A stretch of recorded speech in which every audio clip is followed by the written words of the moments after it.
جس باپ کی 3 بیٹیاں ہوں گی اور جس نے ان کو پالا ہوگا، بڑا کیا ہوگا، ان کو پڑھایا ہوگا، ان کو اچھا ادب سکھلایا ہوگا، اللہ کے نبی فرماتے ہیں یہ تینوں بچیاں پھر اس نے جن کی شادی کر دی ہوگی، ان بچیوں کا نکاح کر دیا ہوگا، ان کا گھر بسا دیا ہوگا، ان کو دیندار لڑکوں کے نکاح میں دے دیا ہوگا، قیامت کے دن یہ بچیوں کا باپ ان 3 لڑکیوں کی شادی کرانے والا قیامت کے دن میرا پڑوسی بن کر رہے گا۔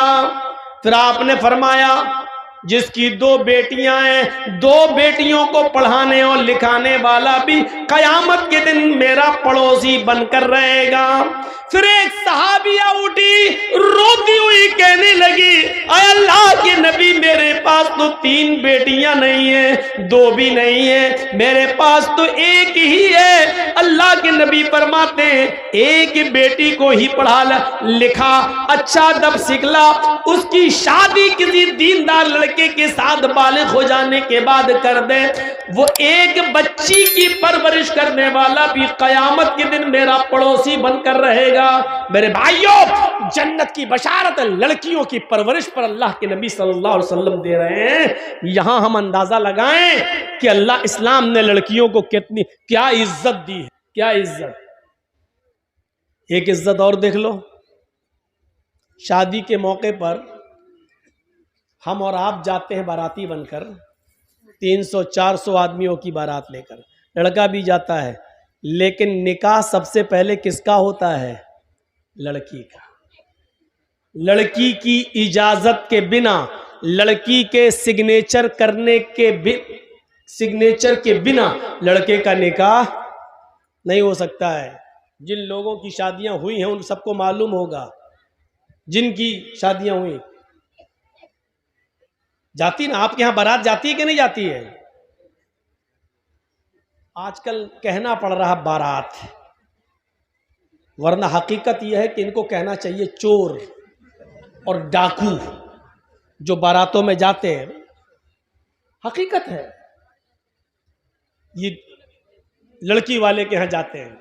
اس زمانے میں کبھی یہ دور چلتا تھا تو اس کی وجہ یہ تھی کہ پہلے زمانے میں نہ ٹرینیں ہوتی تھیں نہ گاڑیاں ہوتی تھیں، تو پہلے بیل گاڑیوں پر، کھچروں پر یہ لوگ جاتے تھے ایک گاؤں سے دوسرے گاؤں، اور شادی کرا کے جب لاتے تھے تو راستے میں لوٹ لیے جاتے تھے، سونا چاندی کپڑا لتا۔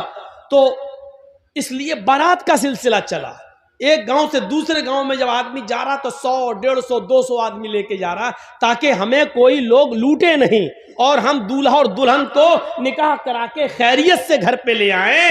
اس لیے یہ بارات کا سسٹم نکلا تھا، سسٹم۔ لیکن آج کل ٹرینوں کے زمانے میں، آج کل ہر تھانے کے باہر پولیس، ہر گاؤں میں پولیس تھانہ موجود ہے، چوری اور ڈکیتی کا تصور نکل چکا ہے، قافلہ اب لوٹا نہیں جا سکتا ہے میرے بھائیوں۔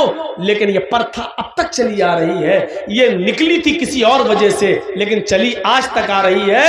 300 اور 400 آدمیوں کی بارات لڑکی والے کے یہاں پہنچ گئے۔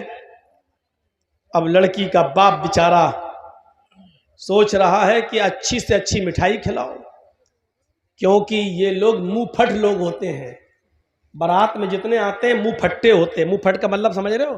اگر تھوڑی سی بھی مٹھائی میں یا کھانے میں کمی ہو گئی تو زندگی بھر لڑکی کو تانے مارے جائیں گے، تیرے باپ نے تو عزت ہی نہیں کی ہماری۔ اس لیے لڑکی کا باپ جانتا پہلے ان کے پیٹ کی جہنم کو بھرو اور اچھا سے اچھا کھلاؤ، جب تک اس کے پیٹ کی جہنم کو سکون نہیں ملے گا تب تک میری بیٹی سکون کے ساتھ گھر میں نہیں رہ پائے گی۔ اب بارات پہنچ گئی، نکاح کا وقت آیا۔ پہلے لڑکے کا نکاح نہیں ہوتا ہے، پہلے لڑکی کا ہوتا ہے، اور لڑکی کا حقیقت میں نکاح نہیں ہوتا ہے بلکہ لڑکی سے اجازت لی جاتی ہے۔ تو اتنی عزت دی ہے اسلام نے عورت کو کہ عورت اپنی مرضی سے پہلے لڑکی کا نکاح ہوگا، اجازت لی جائے گی، اس کے بعد لڑکے کا نکاح ہوگا۔ اگر شادی کے دن ہی لڑکی منع کر دے کہ ہم نہیں کریں گے، لوٹاؤ ان چوروں کو، بھگاؤ بھگاؤ ان ڈاکوؤں کو، یہ لوٹنے آئے ہیں، نہیں کریں گے، میرے بھائیوں ہمیں اور آپ کو فیصلہ کرنا پڑے گا۔ تو اتنی جہالت تھی عرب کے اندر، لیکن اسلام نے اتنی عزت بخشی ہے عورت، جہاں لڑکیوں کو زندہ دفن کر دیا جاتا تھا۔ آپ دیکھ رہے ہیں ہندو دھرم کے اندر کیا ہے، برہما جی نے اپنے منہ سے برہمن کو پیدا کیا، ہاتھوں سے چھتری کو پیدا کیا، ران سے ویش کو پیدا کیا، اور پیروں سے شودر کو پیدا کیا۔ شودر ہریجن پیروں سے پیدا ہے برہما جی کے۔ آگے لکھا ہے کہ اگر کوئی برہمن کسی شودر کی لڑکی پر غلط نظر ڈال دے، اگر کسی برہمن کو کسی شودر کی لڑکی پسند آ جائے تو شودر کو چاہیے کہ اپنی بیٹی اس برہمن لڑکے کو دے دے، لیکن اگر کسی شودر کو کسی برہمن کی لڑکی پسند آ جائے، اگر کسی شودر کو کسی برہمن کی بیٹی پسند آ جائے تو راجا کو چاہیے کہ اس شودر کو پکڑ کر اس کی دونوں آنکھیں پھوڑ دے۔ جن آنکھوں سے اس نے برہمن کی بیٹی کو دیکھا اس کی آنکھیں پھوڑ دے۔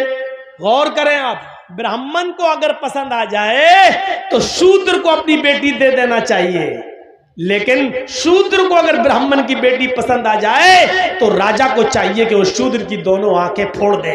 یہ عزت ہے عورت کی ہندو دھرم میں، دیکھ لیجیے آپ۔ اور اسلام اس کے برعکس کیا کہتا ہے کہ لڑکی کی اجازت کے بغیر تم نکاح تک نہیں کر سکتے ہو۔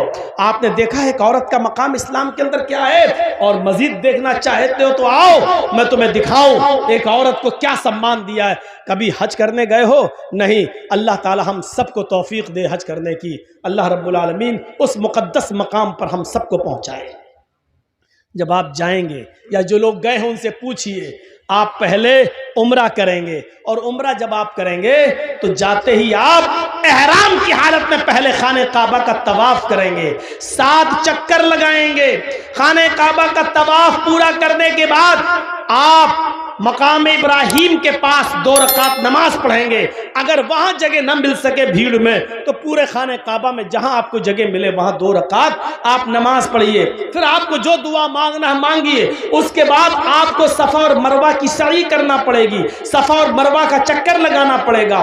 آپ کو پہلا چکر صفا سے شروع کرنا ہے، مروہ تک جانا ہے، مروہ سے پھر لوٹ کے آنا ہے، صفا تک جانا ہے۔